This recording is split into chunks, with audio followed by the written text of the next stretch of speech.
আজ পটলের একটা দারুণ রেসিপি বানাবো। সেই চাল পটলের রেসিপিটা দারুণ খেতে হয়েছিল। এই চাল পটলের এই রেসিপিটা আমার ছেলেও কিন্তু খুব পছন্দ করে। আর পটলের এখন যে অবস্থা, পটলের নাম শুনলেই কিন্তু সবাই নাক ছিটকাচ্ছে। তো এই রেসিপিটা আপনি বাড়িতে একবার বানিয়ে দেখুন। আমি এখানে 6টা পটল নিয়েছি বড় সাইজে, আর তারপর 100 গ্রাম ছোলার ডাল সারা রাত্রি ভিজিয়ে রেখেছিলাম। এখন মিক্সিতে অল্প একটু জল দিয়ে বেটে নিচ্ছি। বাটার সময় খেয়াল রাখবেন যেন বেশি জল দেবেন না, তাহলে পাতলা হয়ে গেলে পুরটা বানাতে একটু সমস্যা হবে। আর এখন আমি ধুয়ে নিচ্ছি পটলগুলো জলে প্রথম, খোসা ছাড়িয়ে নিচ্ছি।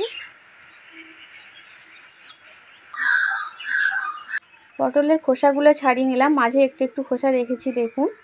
আর তারপর পটলের দোরমা যেভাবে বীজগুলো বের করে নিই, একটা চামচের পিছন দিকের সাহায্যে আমি বের করে নিচ্ছি পটলের ভিতরের বীজ এবং শাঁসগুলো। এইভাবে সমস্ত পটল আমি রেডি করে নিলাম।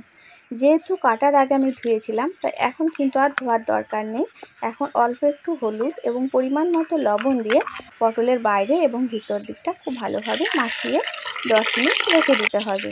আর তারপর চাল পটল বানানোর জন্য এখানে আমি 300 গ্রাম ইন্ডিয়া গেট চাল নিয়েছি।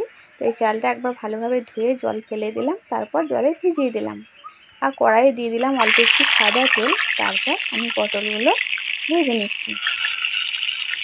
এটা খুব বেশিক্ষণ ভাজার দরকার নেই, হালকা স্যালো ফ্রাই আমরা করব, একটু কালারটা চেঞ্জ হবে জাস্ট, আর তখনই আমি কিন্তু তুলে নেব। তো পটলগুলো আমি ভেজে তুলে রাখলাম। এখন পটলগুলো কিছুক্ষণের জন্য ঠান্ডা হতে দেব। আর এদিকে ওই তেলের মধ্যেই আমি পেঁয়াজ কুচিয়ে রেখেছিলাম, সেই পেঁয়াজগুলো বেরেস্তা আকারে ভেজে নিলাম। আর তারপর ওই তেলে দিয়ে দিলাম সামান্য একটু হিঙের ফোড়ন, হাফ চামচ জিরে, ধনে, আদা বাটা দিয়ে মশলাটা কষিয়ে নিলাম। তার আবারও দিয়ে দিলাম হাফ চামচ হলুদ, পরিমাণ মতো লবণ দিয়ে কষিয়ে নিলাম। এখন দিয়ে দিচ্ছি বেটে রাখা ছোলার ডাল। আর বেটে রাখা ছোলার ডাল দিয়েই আমি পটলের ভিতরে পুরটা দেব। আপনারা এখানে ছানা বা নারকেলের পুরো কিন্তু ব্যবহার করতে পারেন, ওটাও কিন্তু খেতে বেশ ভালো হয়। এই পুরটা একটু মিষ্টি মিষ্টি হবে, তাই জন্য আমি 1 চামচ চিনি এবং 1 চামচ ঘি দিয়ে দিলাম, ফ্লেভারটা খুব ভালো হয়। তারপর যেই মন্ড পাকিয়ে আসছে, এখন আমি পুরটা নামিয়ে ঠান্ডা করতে দেবো।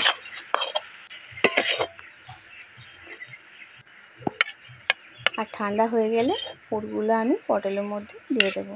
ততক্ষণে আমি কড়াইয়ে দিয়ে দিলাম একটু সাদা তেল, আর তারপর দিয়ে দিলাম 1 চামচ ঘি। ঘিটা ডাইরেক্ট কড়াইয়ে দিলে পুড়ে যাওয়ার সম্ভাবনা থাকে, তাই জন্য সাদা তেল একটু মিশিয়ে দিলাম। তারপর কাজু এবং কিশমিশ ভেজে নিলাম।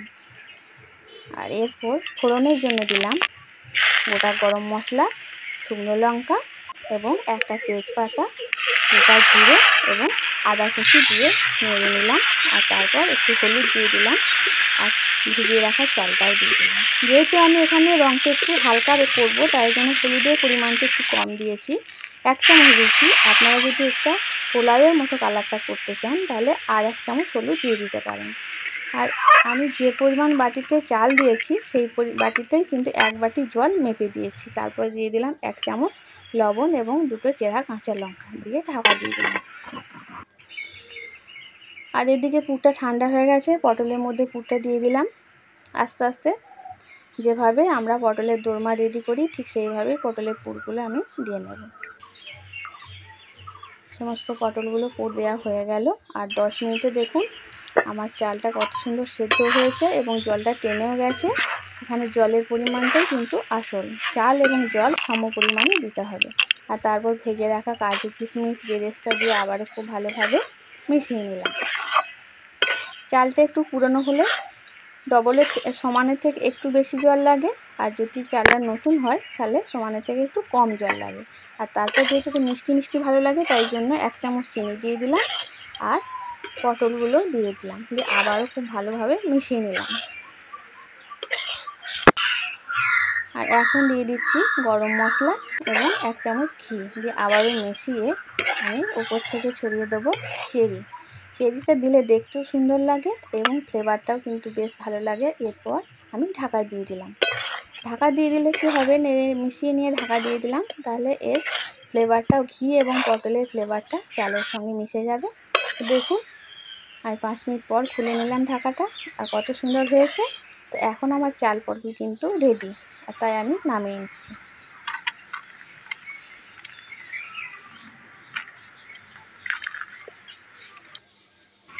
এখন এবার পরিবেশনের পালা।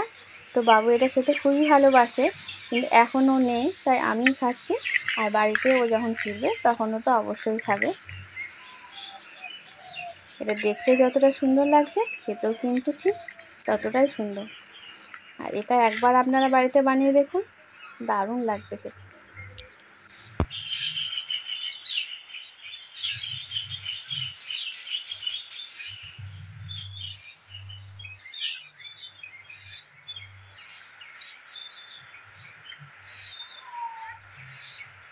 পোলাও, রাইস, মুড়ি ঘন্ট প্রত্যেকটা রান্নার কিন্তু আলাদা আলাদা টেস্ট। তেমনি চাল পটল এটাও কিন্তু অসাধারণ একটা টেস্ট।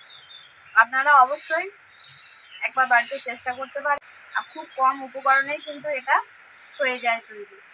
তো ভালো থাকবেন, সুস্থ থাকবেন। আজকের মতো এই পর্যন্ত। দেখা হচ্ছে নতুন একটি পর্বে।